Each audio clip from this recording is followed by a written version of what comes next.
My name is Erica Marlowe, and if you had told me just a year ago that I would be sharing this story, I would have never believed you.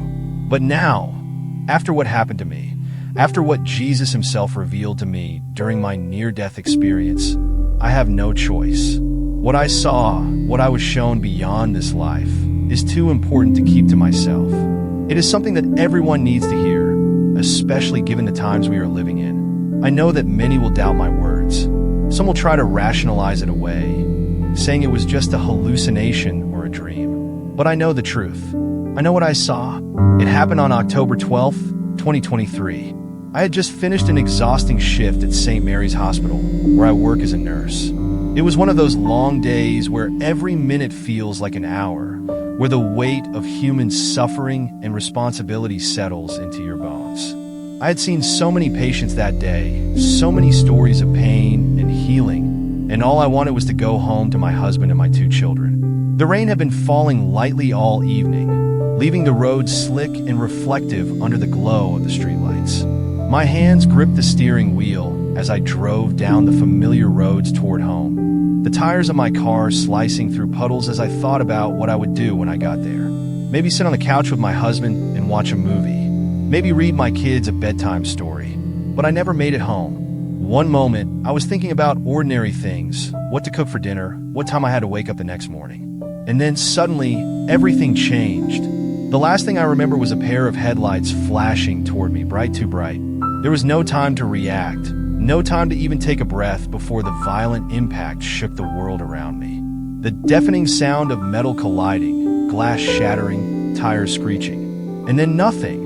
Silence. A silence so deep, so absolute. It was as if the world had been wiped away.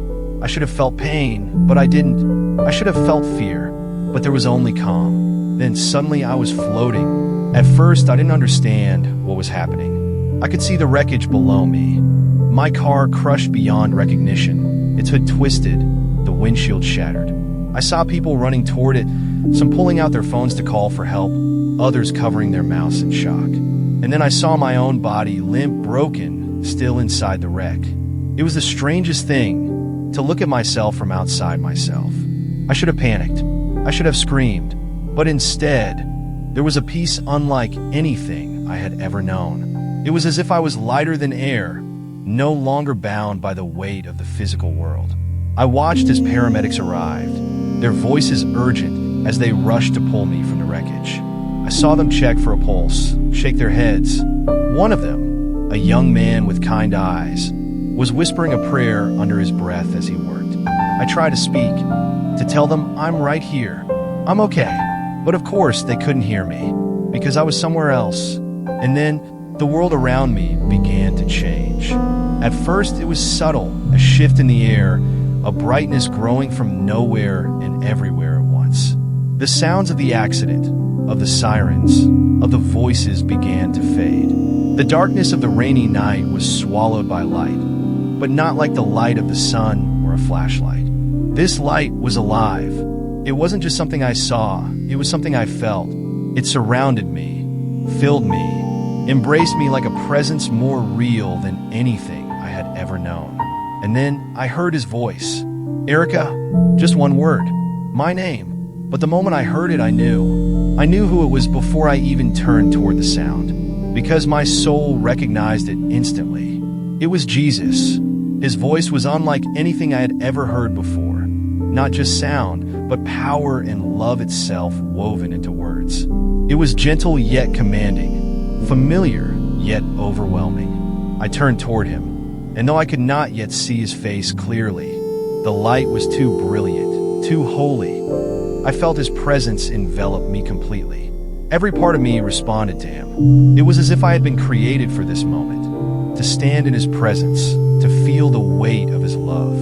And in that instant, everything I had ever worried about, every fear, every doubt, every pain I had ever carried simply vanished. There was only him, his love, his light. And then he spoke again. My child, he said, and as he spoke, his voice filled my entire being, resonating in every part of me. I have brought you here for a purpose. What I am about to show you must be shared with my people. Many are asleep, and the deception coming is greater than they can imagine. I felt unworthy. I wanted to cry out, "Lord, I'm just a nurse. I'm just a mother who will listen to me." But he only smiled, a smile filled with such warmth, such infinite love and understanding. "I have always used the humble to confound the wise," he said. "Do not worry about who will listen. Your task is to share what I reveal to you. I will take care of the rest." And with those words, the light around us shifted. The brilliance faded, and suddenly we were somewhere else. I blinked, adjusting to my surroundings. No longer was I surrounded by radiant light. Instead, I was standing on a city street. A street that looked so normal, so familiar, yet something about it felt different. I turned to Jesus, my heart pounding. "Where are we?" I asked. "Watch," he said, "and see how the enemy deceives even the elect, if it were possible." And as I turned my gaze to the street, I saw it begin. As I stood beside Jesus, my heart pounded in my chest. Though I no longer had a physical body, I could still feel emotions, intense, overwhelming emotions. The air around us buzzed with an eerie energy, and I felt a strange sense of urgency settle over me. I looked around and saw what appeared to be a normal city street, bustling with life. People hurried down the sidewalks, lost in their own little worlds, completely unaware of our presence. It felt so real, so familiar, yet I knew I was no longer in the world I had known before. "This is the near future," Jesus said, his voice filled with both sorrow and warning. "Watch carefully, and you will understand how the enemy will deceive even those who believe they are safe." I turned my eyes toward the people around us and studied them. At first, everything seemed ordinary. Men and women walked in and out of coffee shops and stores, their conversations filled with laughter, worries, plans. There were families enjoying their time together, businessmen rushing to their next meeting, children playing on the sidewalks. But then I noticed something. Everyone was interacting with technology in a way that felt unnatural. A woman walked into a coffee shop, and instead of pulling out her phone or a credit card to pay, she waved her hand over a scanner. Instantly, a small, glowing light flickered beneath her skin, signaling the transaction was complete. I felt a chill creep down my spine. "Lord," I whispered, my voice trembling, "is this the mark of the beast?" Jesus turned his eyes toward mine, and in them, I saw a deep sadness. "No," he said, "not yet, but this is what will come before. Watch how the deception unfolds." As he spoke, the world around us shifted, and I saw how it all began. At first, it seemed harmless. The introduction of tiny chips implanted in the hand or forehead was marketed as a convenience. People no longer had to carry wallets, keys, or even medical records. Everything they needed was stored in a tiny, nearly invisible device beneath their skin. Churches embraced the technology, assuring their congregations that it was simply an advancement, a tool for modern living, nothing more. They used it to access digital Bibles, give tithes, and register attendance at services. I watched as even the most faithful believers accepted it without question. No one saw the danger because it wasn't forced upon them. It wasn't demanded, it was offered.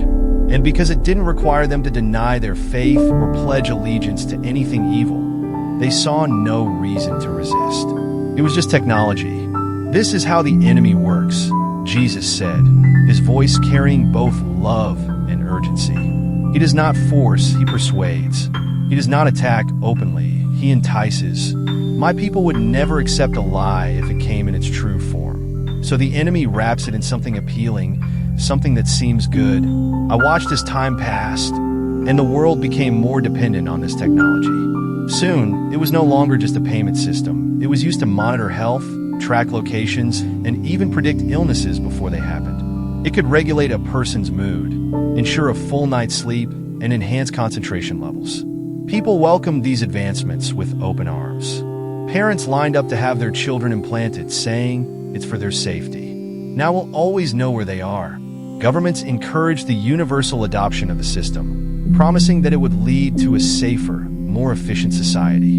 But what troubled me the most was how dependent people became. "Look," Jesus said, pointing to a family sitting at a dinner table. At first glance, everything seemed normal. A mother, a a father, two children, all sharing a meal together. But as I watched them, I realized something was off.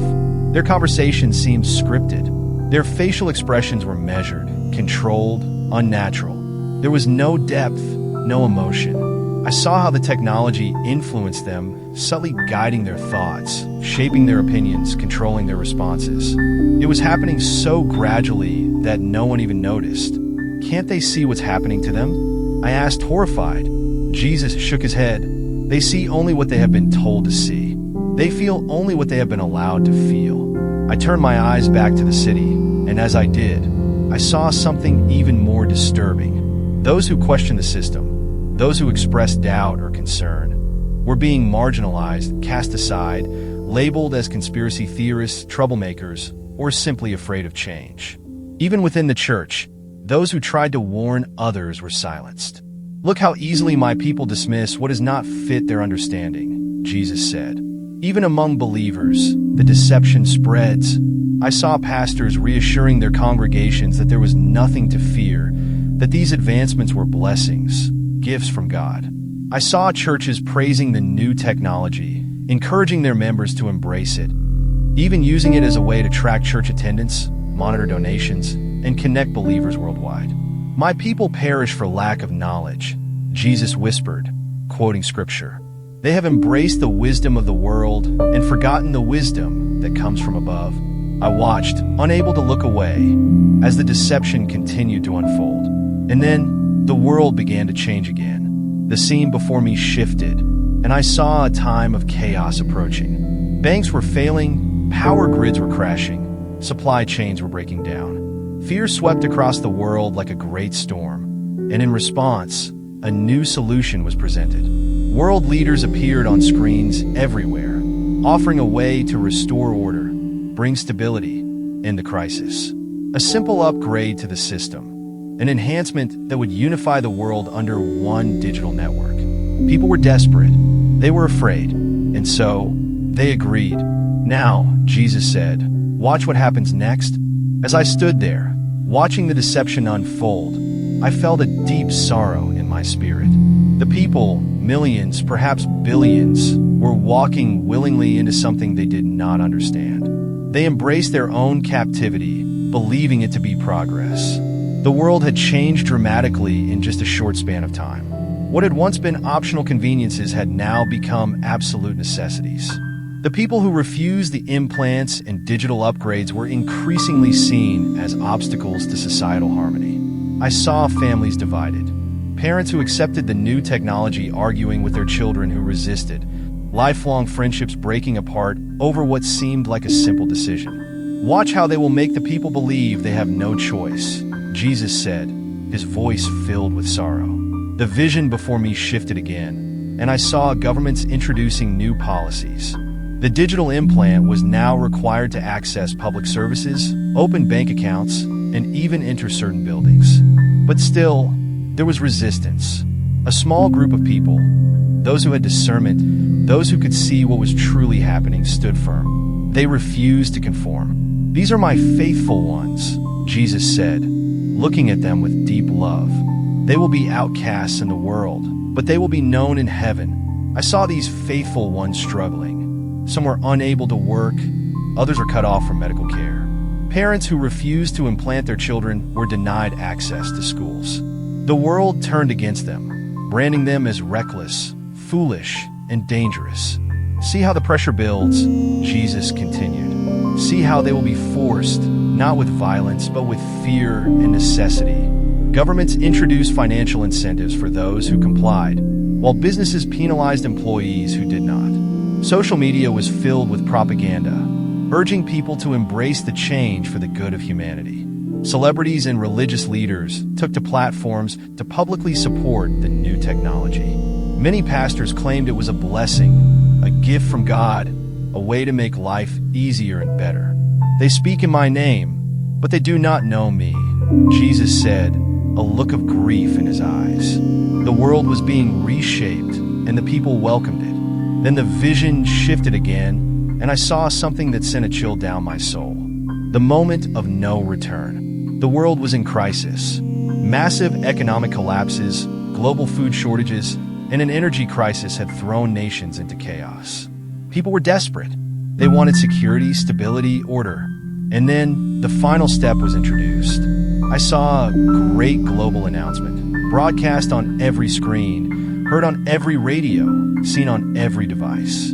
The world's most powerful leaders gathered to make a unified proclamation. For the good of society, they said, for the safety of all, we must now take the next step. The new system, the digital implant that had once been optional, was now mandatory. This is how it happens, Jesus whispered. At first, it was only required for government employees and those in high-risk professions. Then it extended to schools, hospitals, and major corporations. Soon, no one could function without it. Banks refused service to those who didn't have it. Grocery stores would not allow them to buy food. Hospitals would not provide medical care unless they were registered in the system. Lord, I whispered, my heart pounding. This is the mark, isn't it? Jesus nodded. Now it is. Now they must choose. I watched in horror as people lined up to receive the final upgrade. It was presented as just another improvement, just another advancement. It will make your life easier, they said. It will ensure your safety. It will give you access to everything you need. But then Jesus showed me something terrifying. As each person received the final version of the implant, I saw a darkness enter their eyes. Something changed within them. It wasn't just a physical transaction. It was a spiritual transformation. Those who accepted it lost something deep inside. Their connection to God became severed. They could still speak His name, but there was no life in their words.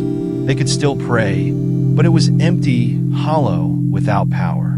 They do not know it yet, Jesus said, but they have given away the most precious thing they had, their ability to choose me freely.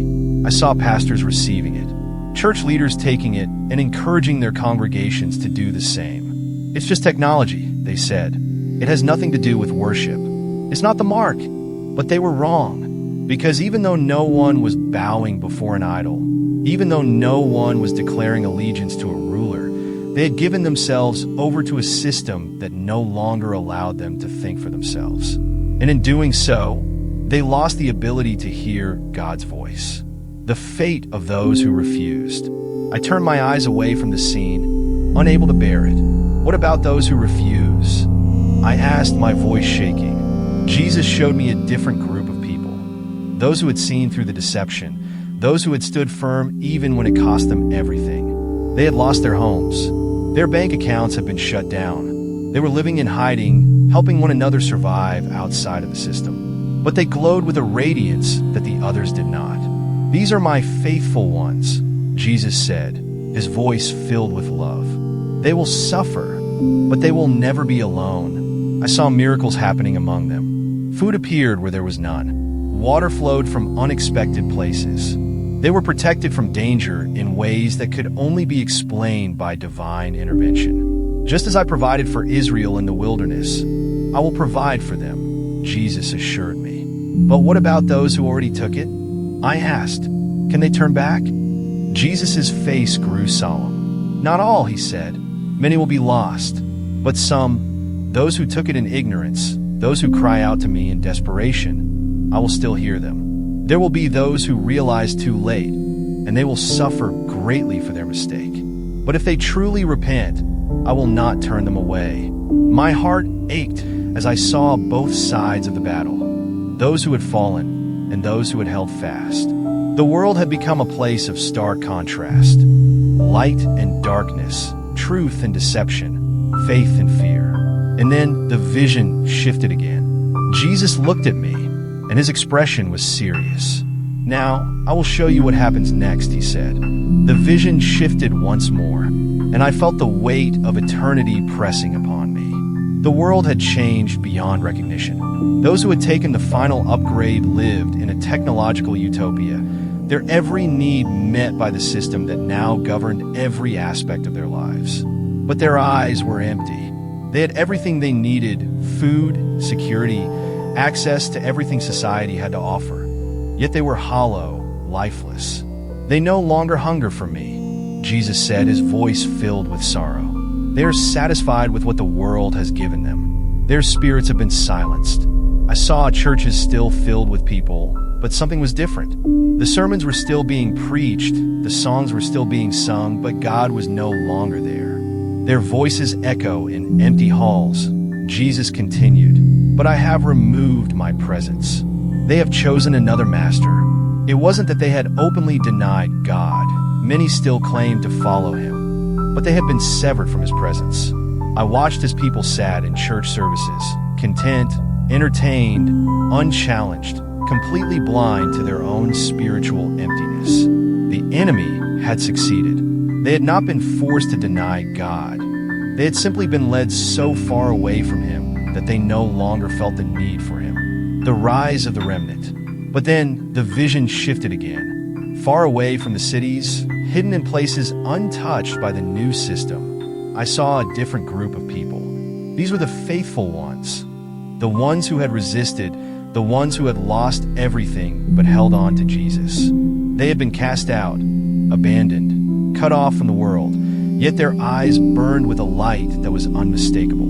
"These are my warriors," Jesus said, his voice filled with power. "These are the ones who will see my glory in the last days." I saw underground churches, small gatherings of believers meeting in secret, whispering prayers, reading pages torn from hidden Bibles. There were no screens, no lights, no comfortable pews or polished sermons. Yet the power of God was there like I had never seen before. Miracles were happening daily. The sick were being healed. The hungry were being fed. The weak were being strengthened. The presence of God was so tangible among them that even in their suffering, they rejoiced. "Do not be afraid," Jesus said, "for in the darkness, my light will shine the brightest." The last revival. The world hated these believers. They were branded outlaws, accused of spreading lies, blamed for the problems of the world. Yet, something strange began to happen. I saw people from the cities sneaking away in the dead of night, looking for these hidden churches. Many of them had taken the mark unknowingly, but now they felt something missing inside them. Something was wrong, and they couldn't explain it. "They are beginning to wake up," Jesus said. "The deception is great, but my mercy is greater." I saw former pastors, former believers, even former atheists falling on their knees, weeping as they realized what they had done. "I was blind," they cried. "I didn't see it. I didn't know." And Jesus welcomed them. But their path would not be easy. They would never again be able to function in society as they once had. They were marked by the system, and they would suffer greatly for their choice to return to Jesus. Many of them would face death for their faith, but none of them were afraid. They had seen the truth, and now they could not be deceived again. The coming persecution. As more people began to wake up, the system responded with force. I saw world leaders gathered once again, this time with a new proclamation. "There are those who refuse to move forward with humanity," they said. "They are dangerous. They are holding us back. For the good of society, they must be dealt with." I saw laws passed overnight, making it illegal to worship Jesus outside of the approved, controlled churches. Those who refused the mark were denied everything: food, shelter, even medical care. Yet, they did not waver. Instead, they grew stronger. "They will think they have won," Jesus said, "but they do not know what is coming next." And then, the sky began to change. The moment everything changes, I saw the world trembling. The earth groaned, the skies darkened, and people looked up in fear. Something was coming. Then, a great light appeared, not from the sun, not from the earth, but from the heavens themselves. And then I heard a trumpet. People fell to their knees, screaming in terror, realizing too late what was happening. The believers, those who had remained faithful, those who had suffered, those who had refused to bow to the system, lifted their hands in joy. Their time had come. "Look," Jesus said, "for I am coming quickly." And with those words, I woke up. The final warning. I gasped for air, tears streaming down my face, my heart pounding. I was back in my hospital bed, surrounded by doctors, my family, my husband, but I was not the same person anymore. I had seen the end of the deception. I had seen the last battle, and I had seen the return of Jesus Christ. "Tell them," His voice echoed in my mind. Warn them, the time is shorter than they think. Final words. That was months ago. Since then, I have watched the world move closer and closer to what Jesus showed me. Every time I see news about digital implants, cashless systems, new global agreements, I feel a deep urgency in my spirit. This is not a conspiracy theory. This is happening right now. And Jesus wanted me to share this with you before it's too late. So I am asking you, whoever is listening, do not be deceived. Do not accept anything that separates you from God. Do not trade your spiritual freedom for earthly convenience, because the time is coming when you will have to choose. And when that moment arrives, only one thing will matter, whether you stood with Jesus or bowed to the system. So choose now, before it's too late, because He is coming soon.